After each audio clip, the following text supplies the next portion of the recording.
Hello everyone, myself Dr. Prasad Potila. This is for the students of engineering chemistry, that is those who admitted to their engineering colleges in the academic year 2021-2022. Okay, this is as per the new syllabus framed by VTU, Visheshwara Technological University, Belagavi, Karnataka. The topic is engineering materials. This topic actually covers cement, polymers, conducting polymers, biodegradable polymers, as well as nanomaterials. So this class is particularly for cement.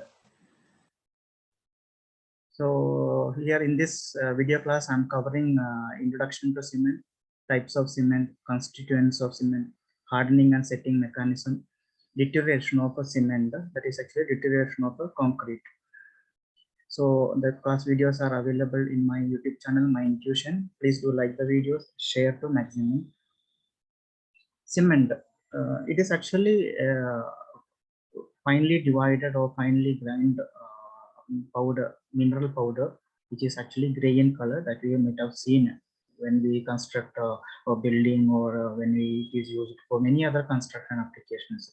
The cement, it is mainly used as the binding material for civil engineering and construction material. This cement powder, which is actually amorphous in nature, when it is mixed with water, it adhere to with the sand or gravel or the hard rock to become concrete. Give the structure to the engineering application. We call it as it's a structural material. Cement hardens both in air as well as water. Okay, so people have some confusion that cement may harden only in air. Underwater, we cannot use cement. But nowadays we have cement which will even harden underwater, and it will remain its hardened state once it reaches the hardened state. The main raw material used for the production of cement are limestone, clay, and marlstone. Marlstone, or simply we call it as marl. So a white light limestone, the image represents the white limestone. Limestone, it is a sedimentary rock. It's composed of calcium carbonate, CaCO3, or the double carbonates of calcium and magnesium, CaCO3 and MgCO3, which we call as dolomite. So calcite and dolomites are the main components of made up of which makes the limestone. The second one, that is fire clay or powdered fire clay. Clay, it is a type of fine grained natural soil material. Okay, so the image it represents what is clay I mean by. This clay develops plasticity when it wet due to the molecular film formed by the water. The water molecule will surround on the clay particles. It forms a thin film, which makes it plastic nature. Okay, so but it becomes harder or brittle and non-plastic upon drying or on firing. Classification of cement. There are two types: hydraulic cement as well as non-hydraulic cement. Hydraulic cement, that is the most common type of cement. We call it as Portland cement in general cases. It is made up of mixture of silicates and oxides. This it hardens by the hydration of the clinker minerals present when it added with water. So what are the clinkers? The main clinkers that we use in Portland cement or hydraulic cement, they are called as halite, belite, silicate, and brown millerite. So halite, that is nothing but tricalcium silicate, which we write as C3S. Belite, that is dicalcium silicate, which we write as C2S. And tricalcium aluminate, that is C3A. And tetracalcium aluminoferrate, that is C4AF. This is just the representation of these clinkers. It's a molecular formula when we write the halite, that is 3CaO dot SiO2. And dicalcium silicate we write as 2CaO dot SiO2, and tricalcium aluminate as 3CaO dot Al2O3, and tetracalcium aluminoferrate, that is 4CaO dot Al2O3 dot Fe2O3. So these are the clinkers present in hydraulic cement, and these clinkers when it mixes with the water, it undergoes the process known as the hardening. Okay, the what is hardening mechanism? The hardening mechanism also I'm explaining in this video class. Now, non-hydraulic cement. This non-hydraulic cement, it is not as much regularly used, or it is less common form of cement, which is also called as slacked lime, which is a mixture of calcium oxide and water. Now, how this hydraulic or Portland cement is prepared? The limestone or the calcium carbonate, it is burned to remove the carbon, which produces calcium oxide, which we call as lime, by the process known as calcination. So the process of heating calcium oxide or burning calcium oxide, we call it as calcination, and we'll be getting calcium oxide. The reaction is written CaCO3 gives CaO plus CO2. CaO, that is calcium oxide. Now this lime which reacts with the silicon dioxide to produce dicalcium silicate and tricalcium silicate. Okay, so 2CaO plus SiO2 gives dicalcium silicate 2CaO dot SiO2. 3CaO plus SiO2 gives 3CaO dot SiO2. So I'm not going in detailed mechanism, roughly explaining how these are formed. Detailed mechanism are a little bit complicated. I'm not going in detail about that. I'm limiting my presentation to this. So the lime also can react with aluminum oxide. Okay, the CaO formed, it can further react with aluminum oxide, Al2O3, to form tricalcium aluminate. So tricalcium aluminate is also one of the clinkers of cement. So 3CaO plus Al2O3 gives 3CaO dot Al2O3. The last step, the calcium oxide, aluminum oxide, and ferric oxide also react to form the corresponding clinker, that is tetracalcium aluminoferrate. So 4CaO plus Al2O3 plus Fe2O3 gives 4CaO dot Al2O3 dot Fe2O3. So dicalcium silicate, tricalcium aluminate, and tetracalcium aluminoferrate, these are the main clinkers or main component of the cement. Therefore, these are prepared by this particular method. Okay, roughly explain. I didn't explain in detail the mechanism of that. Now, how non-hydraulic cement is formed, which we call as slaked lime. Okay, it is produced from calcium carbonate itself, limestone.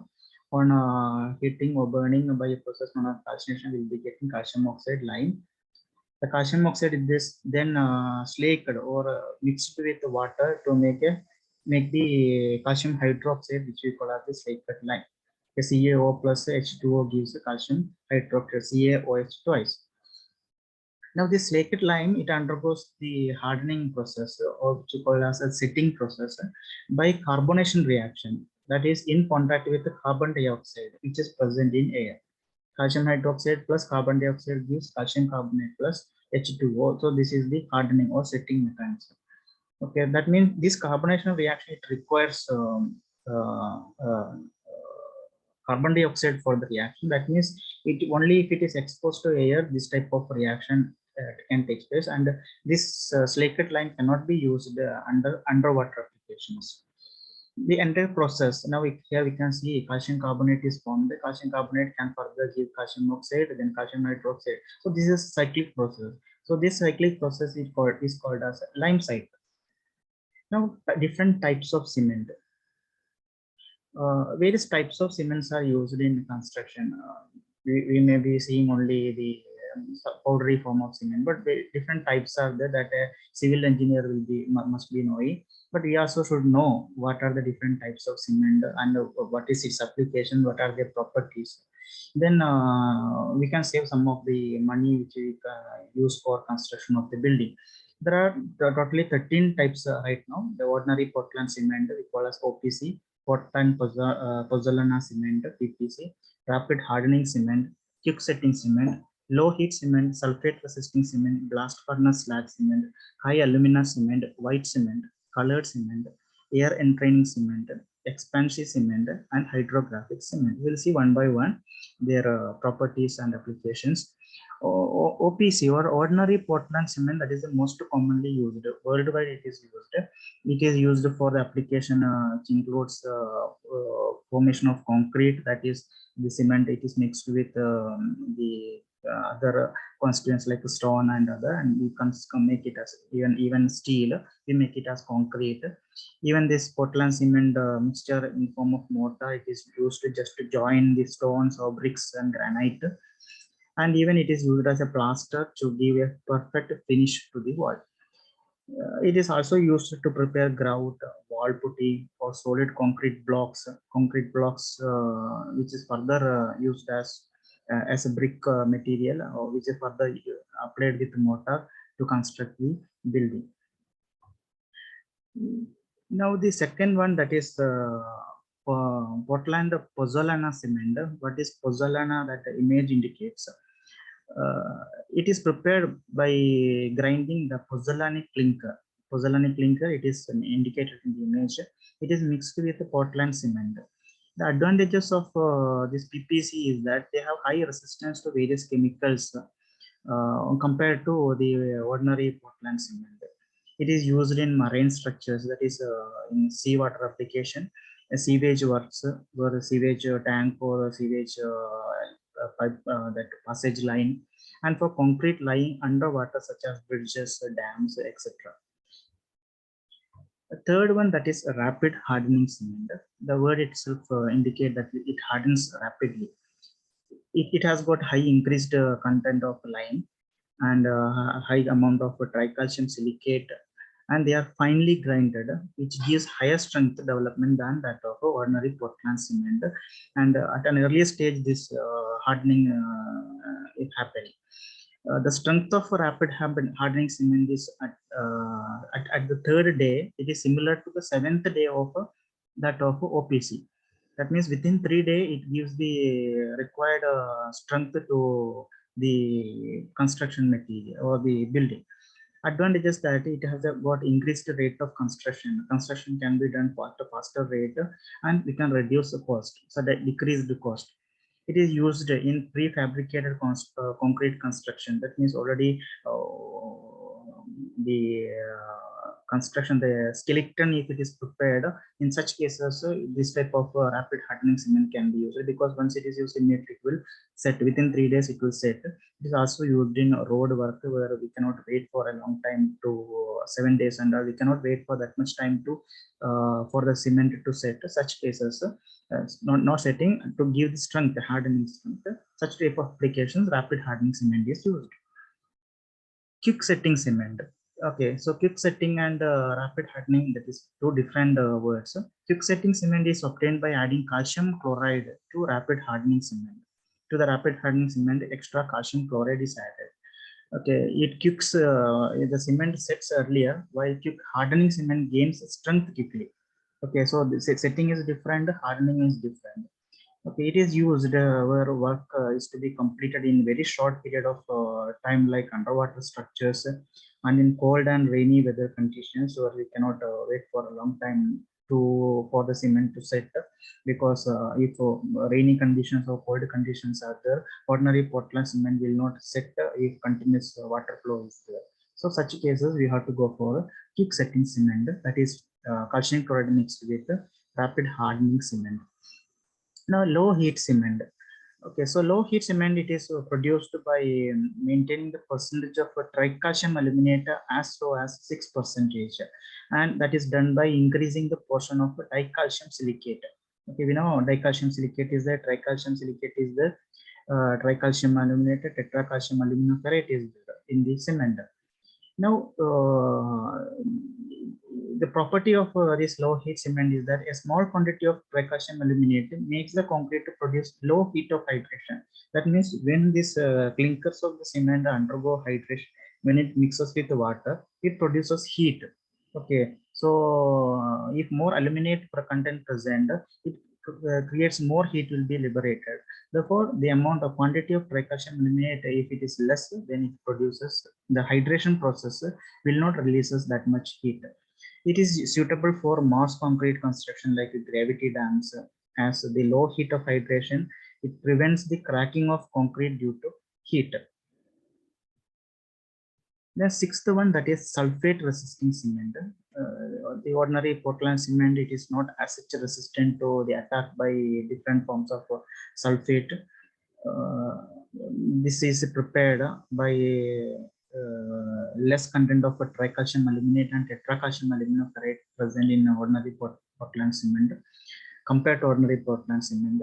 The property is that it is the sulfate resisting cement. It is used to reduce the risk of sulfate attack on concrete. That means it has got the sulfate resistance. There is a main property that is required from this particular sulfate resisting cement. It is used for the construction of fountains where the soil has high sulfate content. Then blast furnace slag cement. This is one of the green chemistry approach, where the waste material which is in the blast furnace, the slag, it is mixed or grind with the cement to get the blast furnace slag cement. Okay, so blast furnace slag cement, it is obtained by grinding the clinkers with about 60% of slag, that is a stony waste matter separated from metals during the smelting of or refining of ore, iron ore mainly. Okay, so property, it resembles more or less in property to that of Portland cement. There is no much change in property, but it is used for works where economic considerations are predominant. That means where we cannot spend more amount for the cement, there we can use this cement which contains up to 60% of that stony waste matter present. Eighth one, that is high alumina cement. The total amount of alumina content should be at least less than at least 32%. That means high content of alumina. It is obtained by melting a mixture of bauxite and lime and grinding with the clinkers. Now, what is bauxite? It is naturally occurring heterogeneous material composed primarily of one or more aluminum hydroxide minerals. That means it contains more aluminum hydroxide present. That is bauxite. The property of high alumina cement, that it is a rapid hardening cement with initial setting time of about 3.5 hours and final setting time about 5 hours. That is within 5 hours, this high alumina content cement will set. The advantage is that the compression strength of this cement is very high and more workable than that of ordinary Portland cement. It is used where concrete is subjected to high temperatures, like workshop or refractory, or even where drastic conditions like acidic conditions are present, some acid storage tanks. In those applications, the concrete material is made up of high alumina cement. Now, ninth one, that is white cement. The name indicates it is white in color. Actually, cement powder that is a little bit grayish color. White cement, it needs to have lime and clay in high portion. Then it gives the white color. It is prepared from raw material free from iron oxide. If iron oxide present, it gives that color of that iron oxide. Property, the property is similar to ordinary Portland cement, but it is more expensive. White cement is more expensive. It is used for architectural purposes. It is used for interior and exterior decoration purposes. It is used as an ornamental concrete products. That means the parts of gardens or swimming pools. The decoration purpose mainly it is used. The white cement is used. Therefore, it has got a high cost. Colored cement. Colored cement is obtained by adding the coloring agents. Coloring agents we call as pigments. Up to 5 to 10% mineral pigments are added to the ordinary cement, and again it is used for decorative works on floors and all. The 11th one, that is air entering cement. Air entering cement means air is trapped in between the cement. So the trapping of air cannot be done with a regular practice just by blowing air. So we need to have some chemical agents which will once the cement set into concrete, that will create air bubbles inside. Okay, so those chemicals, air entering agents are resins, glues, sodium salts of sulfate are used. That is mixed with the clinkers and used in cement. This type of cement, it is especially used or suited to improve the workability with a smaller water to cement ratio. That means where we don't have enough supply of water, this type of materials, air entraining engine can be used. Therefore, the workability, we can handle that cement mixture easily, even if it contains a less amount of water content. And it improves the frost resistance of concrete. Frost resistance means if the concrete structure, if it is there in very cold country, cold regions where during cold season, the water will become ice, and when it becomes a little bit hot condition, then the ice will be converted into water. So we know that volume difference is there between ice and water, so that will crack the cement. So it should have the frost resistance. So this type of air bubbles are there. Therefore, this water, whatever trapped inside, will get enough time, enough of space to expand and contract. Therefore, we call it as frost resistance to the concrete. Now the 12th one, that is expansive cement. Expanding cement, it is made by using a Portland cement base composed of lined limestone, clay, and gypsum. Okay, so limestone, clay, what we already seen. What is gypsum? Gypsum, it is a soft sulfate mineral. It is composed of calcium sulfate dihydrate with the chemical formula CaSO4 dot 2H2O. 2H2O, that is water of hydration. The expansive cement, it expands slightly with the with the time, and does not shrink during and after the time of hardening. That means for those applications where that intricate structures where we cannot directly apply ordinary cement, where we can use expansive cement, we can apply to the intricate pores, and there it expands and it will cover the gap whatever present there. So such applications we have to use expansive cement. So based on the applications, we have developed, the scientists or the people developed different types of cement. These are done with a lot of research, trial and error methods, and now it is there in the market. Now the 13th one, that is hydrographic cement. It is prepared by mixing a water repelling chemical. Hydrographic, in a way I can say, it is repelling water. Okay, so this type of cement mixtures are used where the fungal attack is there. That means more moisture absorbs on the surface of the concrete and creates a fungal growth or any other related growth, which will destroy the construction material, which will not give the aesthetic look. Such applications, hydrographic cement is used. It has high workability. It has got high strength. It has the property of repelling water and is unaffected during monsoon or rains. It is mainly used for the construction of water structures such as dams, water tanks, spillways, water retaining structures, where to avoid the unwanted fungal growth or unwanted attack of water on the surface, there this is used. And nowadays it is used in common construction of houses, which is water repelling concrete. Now the constituents of cement, different constituent and their function, what is their role in that cement, and how much percentage it should be the approximate percentage, not exact percentage. Lime, that is calcium oxide content. The main function of lime, calcium oxide, it controls the strength and toughness of the cement, and its deficiency, if it is used very less, it reduces the strength and increases the setting time of cement. It should be approximately 60 to 67% in a cement, because different types of cements are there. Based on that, 60 to 67% it should be present. Silica, that is SiO2, or we call as sand. It gives strength, but if present in excess, it reduces the setting time. It should be approximately 70 to 25%. Alumina content, Al2O3. It is responsible for the quick setting, but if present in excess, it lowers the strength. It should be up to 8%. 3 to 8% should be there in or any type of cement. Iron oxide, Fe2O3. It gives color and helps in the fusion of different ingredients. So the different ingredients are present, the other components for their fusion, for their proper mixing. Iron oxide will help, but it cannot be used in white cement, because white cement should not have any other color. Okay, so it can be up to 0.5 to 6% in cement.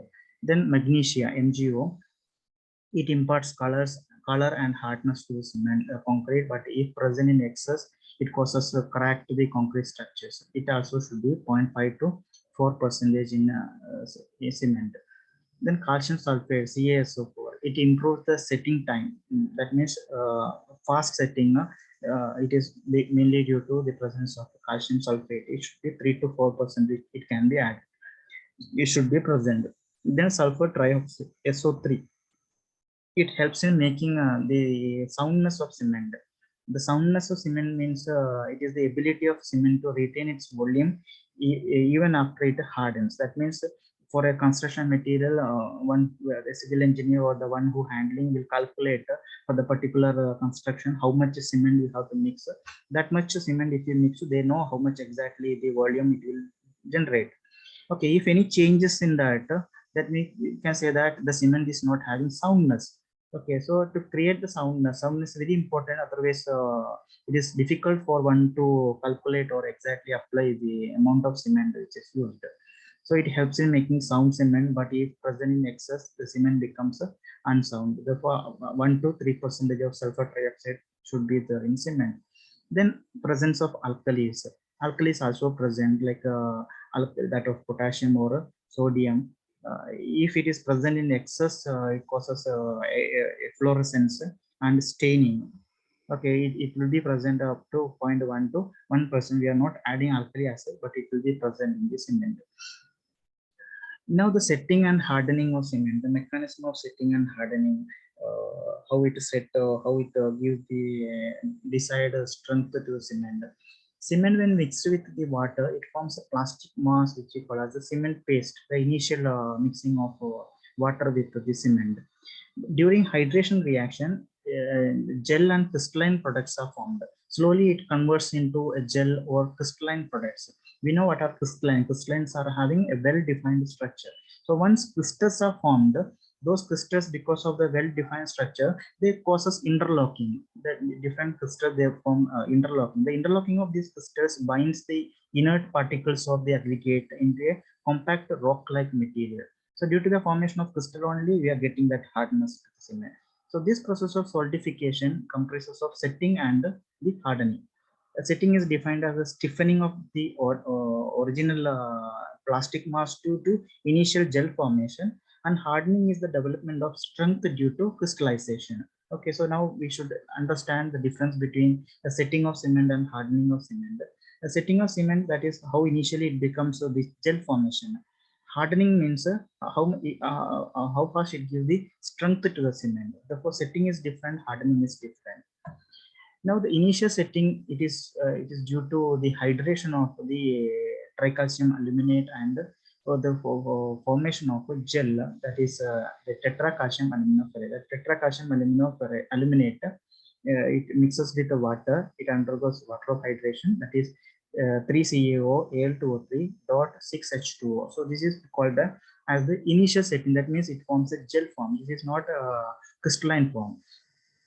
Or even tetracalcium aluminoferrate can also form the corresponding gel form. Now the dicalcium silicate, it also hydrolyzes to form the gel form, that is tobermonite gel, which contribute to the initial setting. That is 2CaO SiO2 2 times plus 4H2O gives 3CaO dot SiO2 dot 6H2O plus CaOH twice. Now the final setting and hardening. So whatever we seen in just previous slide, that is the initial setting cases. Now the final setting and hardening of cement paste, it is due to the formation of tobermite gel and its crystallization of calcium hydroxide to hydrated tricalcium aluminate. That is 2CaO SiO2 twice plus 6H2O gives 3CaO 2SiO2 3H2O plus 3CaOH twice. Okay, so that CaOH twice, calcium hydroxide formed, that creates the crystallinity to cement and becomes a hardening. Now, functions of gypsum. So we use gypsum in cement. What is the role of gypsum?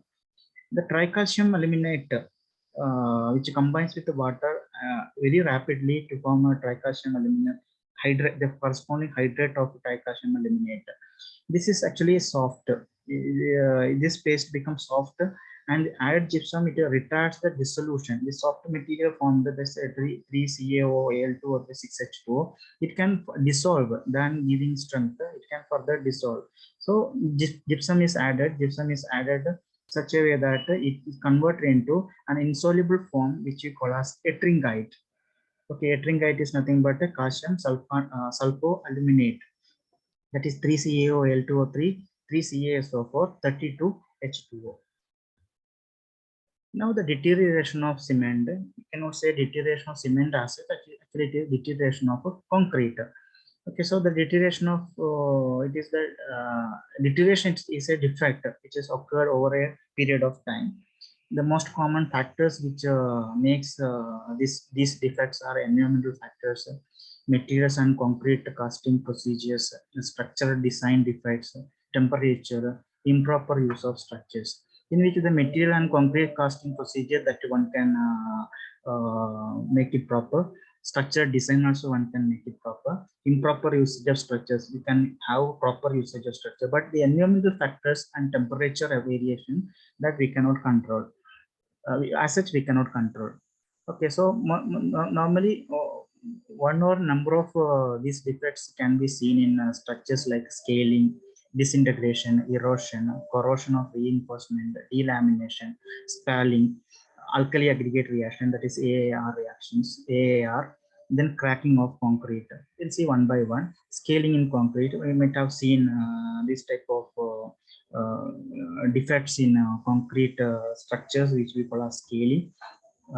It happens when the hydraulic pressure from water freezing within the concrete exceeds the tensile strength of concrete, and it is more common in no air entrained concrete, but can also occur in air entrained concrete in the fully saturated condition. That means the water which is trapped inside concrete during temperature variation, cold condition to hot condition, or whenever the water which when it expands and that expansion pressure, it crosses the strength of the concrete, that is the tensile strength of concrete, then it starts creating this scaling. That means it will try to crack or try to remove the particles, concrete particles present in that.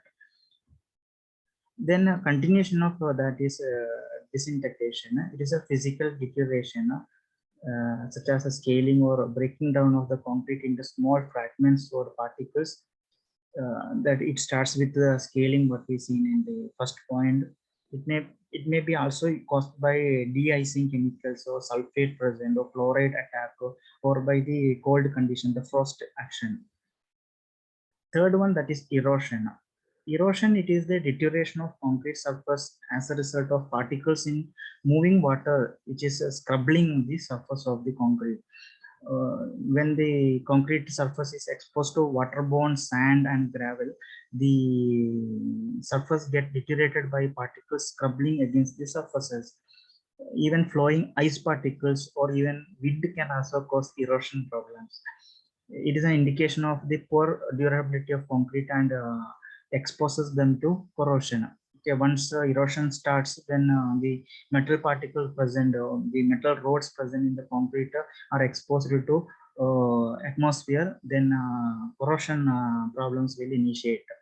Cavitation is a part of is a type of erosion. It is when the concrete structure, if it is present in a flowing water surface, and if small cavities are formed, then if the speed of the water flow is up to 12 meter per second, wherein the turbulence is created, which creates low pressure areas, and which further forms a vortex, then erode the concrete surface. Corrosion of reinforcement. Corrosion, it is the deterioration of steel reinforcement in concrete. It can be due to chloride attack or carbonation reactions. We'll see one by one. What is corrosion due to chlorides? The seawater which wet the concrete surface, the concrete structures storing salts, or the brine tanks, aquarium, and can easily be a source of salt from which chlorides can diffuse into concrete. Once this chloride diffuse into concrete, then it oxidizes the iron, or oxidation of iron occurs with formation of Fe2 plus. Fe2 plus reacts with the chlorides Cl to form either FeCl2, or even in presence of oxygen becomes a ferrous oxychloride, FeOCl. Now this FeCl2 or FeOCl, it reacts with the water to give ferrous hydroxide and hydrochloric acid. Hydrochloric acid is an acidic form. Once hydrochloric acid is formed, then and the availability of a balanced chloride ion generates a cyclic condition. That means corrosion will continue. It's a cyclic process, and which will further corrodes the reinforcement present in that. Okay, reinforcement, these are the metal rods or metallic rods which are used to give strength to the cement. Now, chloride content, it can be measured by analyzing the liquid extracted from the concrete samples, or it can be detected by using chloride specific ion electrode or ion specific electrodes. What are ion specific electrode? You'll be studying in detail in the first module of this chapter, this engineering chemistry. Okay, so it is used to determine the chloride content. The chloride specific ions are used to determine the chloride content, and even some titration methods can also be used to determine the chloride content of the cement. So if chloride content is more, then you have to take some necessary action to reduce the chloride content in the cement or concrete. Corrosion of reinforcement continuation, that is corrosion due to carbonation. Carbonation, it is the formation of calcium carbonate in concrete. The carbon dioxide which is dissolved in cement solution as carbonic acid, means if carbon dioxide dissolves in cement solution means water content present in the concrete. If carbon dioxide mixes with the water, it converts into carbonic acid, that is H2CO3. That is CO2 plus H2O gives H2CO3.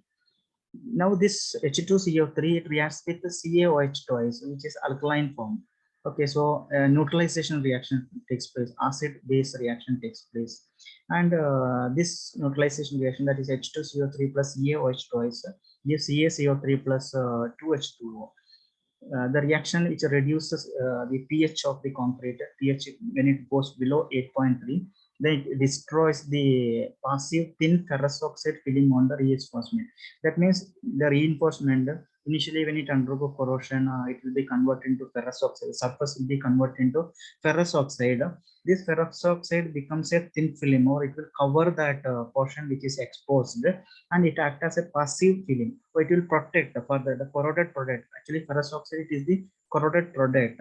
It protects the film. It protects the metal from further corrosion. We call it as passivation. Okay, this passivation will be destroyed if the pH goes below 8.3 and corrosion reaction continues.